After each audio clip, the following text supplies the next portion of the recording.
Hello friends, Namaskar. I am Rajesh Kumar with a new video based on special types of proverb which has been created for TGT English preparation, especially for grammar. Here question number 1 is given as which one of the following is not the correct proverb. Friends यहाँ पर आपको बताना है कि दिए गए option में कौन सा करेक्ट प्रोवर्ब नहीं है। यहाँ ऑप्शन ए दिया गया है live not to eat but eat to live, ये तो करेक्ट है। बी है living from hand to feet, ये इनकरेक्ट दिया गया है। तो यहाँ पर सही ऑप्शन बी हो जाएगा। ये living from hand to feet नहीं बल्कि living from hand to mouth सही होता है। तो यहाँ पर पूछा गया है इनकरेक्ट, जो करेक्ट नहीं है तो ये इनकरेक्ट है बी, तो इसका बी ऑप्शन सही हो जाएगा। क्वेश्चन नंबर टू में दिया गया है complete the following proverb by choosing the correct word. यहाँ पर प्रोवर्ब है ए बर्न्ड चाइल्ड ड्रेट्स द डैश, तो ये होता है बर्न्ड चाइल्ड ड्रेट्स द फायर। तो यहाँ पर डी ऑप्शन इसका सही हो जाएगा, फायर शब्द यहाँ पर भर देंगे। नेक्स्ट क्वेश्चन नंबर 3 दिया गया है choose the correct proverb. Proverb यहाँ करेक्ट प्रोवर्ब आपको बताना है दिए गए ऑप्शन से। तो ऑप्शन ए यहाँ पर दिया गया है necessity is the mother of happiness, ये इनकरेक्ट है। बी दिया गया है necessity is the mother of invention, ये सही है। तो यहाँ सही वाला बताना है, तो बी ऑप्शन इसका सही हो जाएगा, जिसको हिंदी में कहते हैं आवश्यकता ही आविष्कार की जननी है। तो यहाँ पर बी ऑप्शन सही हो जाएगा। क्वेश्चन नंबर 4 दिया गया है यहाँ पे चूज द करेक्ट प्रोवर्ब, यहाँ पर भी आपको करेक्ट प्रोवर्ब बताना है। तो ऑप्शन ए में दिया गया है डायमंड कट्स आयरन, ये गलत है। बी है डायमंड कट्स डायमंड, ये सही है। बी ऑप्शन यहाँ पर सही हो जाएगा, जिसको हिंदी में कहते हैं लोहे को लोहा ही काटता है। तो डायमंड कट्स डायमंड, ये प्रोवर्ब इसकी सही हो जाएगी, बी ऑप्शन सही हो जाएगा। Question number 5 is pick out the correct word to complete the given proverb. दिए गए शब्दों में से आपको सही शब्द यहाँ पर खाली जगह में भरना है, जिससे प्रोवर्ब कंप्लीट हो जाए। Kill not the goose that lays dash eggs, तो यहाँ पर गोल्डन हो जाएगा, गोल्डन यहाँ पर भर देंगे। So correct option is C इसका करेक्ट ऑप्शन हो जाएगा।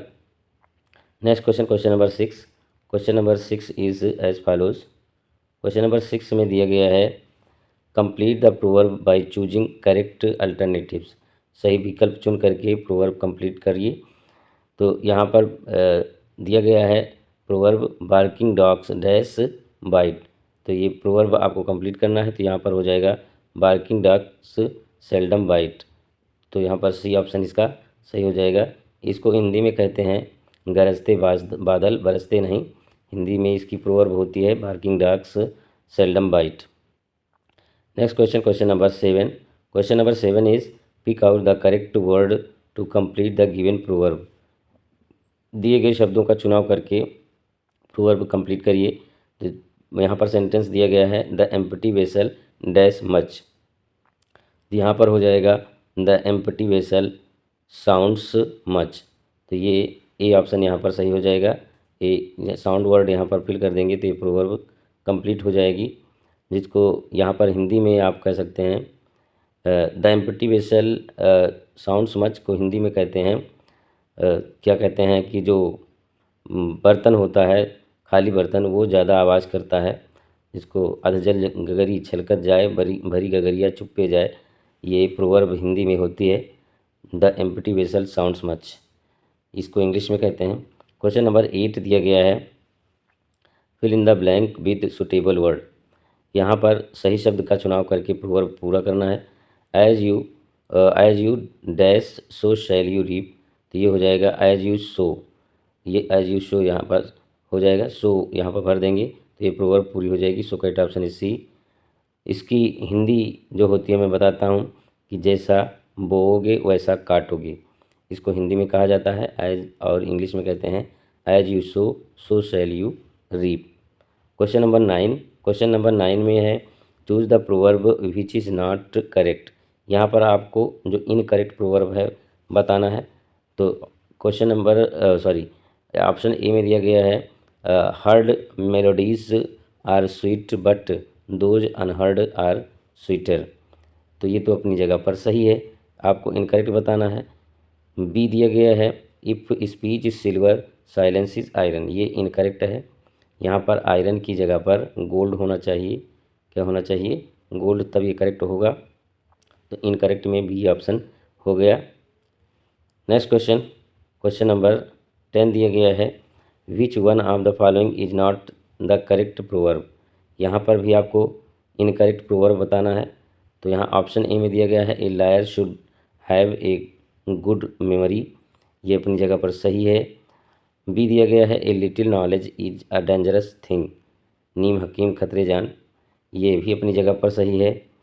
सी दिया गया है, a man without purpose is a ship without a rudder, ये भी अपनी जगह सही है। तो यहाँ पर डी ऑप्शन इसका सही हो जाएगा according to question. An old broom sweeps clean, ये इनकरेक्ट दिया गया है क्योंकि यहाँ पर ओल्ड नहीं बल्कि न्यू वर्ड होता है। A new broom sweeps clean, नया धोबी कत्थर में साबुन लगावे, तो ये हो जाता है हिंदी में। क्वेश्चन नंबर 11 दिया गया है। Question number 11 is pick out the correct word to complete the given proverbs. यहाँ पर दिए गए प्रोवर्ब को कंप्लीट करना है दिए गए ऑप्शन से। इसका जो है प्रोवर्ब दिया गया है, Rome was not built in dash, Rome was not built in a day, तो अ डे यहाँ पर हो जाएगा। So correct option is B, जिसको कहते हैं हथेली पर सरसों नहीं उगती, हिंदी में इसको कहा जाता है।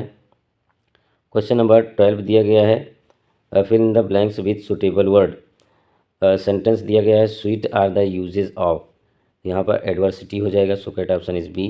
क्वेश्चन नंबर 13 दिया गया है, complete the following proverb by choosing the correct word, सही शब्द का चुनाव करके आपको प्रोवर्ब पूरा करना है। सेंटेंस दिया गया है, if winter comes can dash be far behind, तो यहाँ पर सही वर्ड हो जाएगा इसके लिए स्प्रिंग, यहाँ पर स्प्रिंग भर देंगे। So correct option is D. Friends, यहाँ पर एक क्वेश्चन है कि if winter comes can spring be far behind, इसमें किस प्रकार का फिगर ऑफ स्पीच यूज़ किया गया है, आप कमेंट के माध्यम से बताइए। टीजीटी के लिए एक वेरी इंपॉर्टेंट है। Question number 14, question number 14 is choose the correct proverb, सही प्रोवर्ब आपको बताना है। यहाँ पे ऑप्शन ए में है, it never rains but pours, तो ये यहाँ पर इनकरेक्ट है, आपको बताना है करेक्ट, तो ये इनकरेक्ट हो गया। बी दिया गया है, it takes 3 to make a quarrel, यहाँ पर ये भी इनकरेक्ट है, 2 होता है।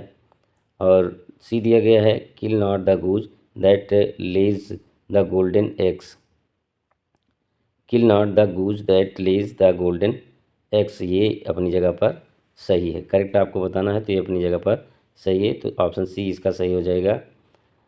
डी दिया गया है, किलिंग 3 बर्ड्स विद 1 स्टोन, ये 3 बर्ड्स नहीं होता, किल 2 बर्ड्स विद 1 स्टोन होता है, एक पंथ दो काज जिसको हिंदी में कहते हैं। क्वेश्चन नंबर 15 यहाँ पर है, fill in the blanks with suitable word, यहाँ पर खाली जगह में आपको सही शब्द चुन करके इस प्रोवर्ब को कंप्लीट करना है। सेंटेंस है इसका, ए स्टिच इन टाइम सेव्स, तो यहाँ पर हो जाएगा 9 भर देंगे, ए स्टिच इन टाइम सेव्स 9।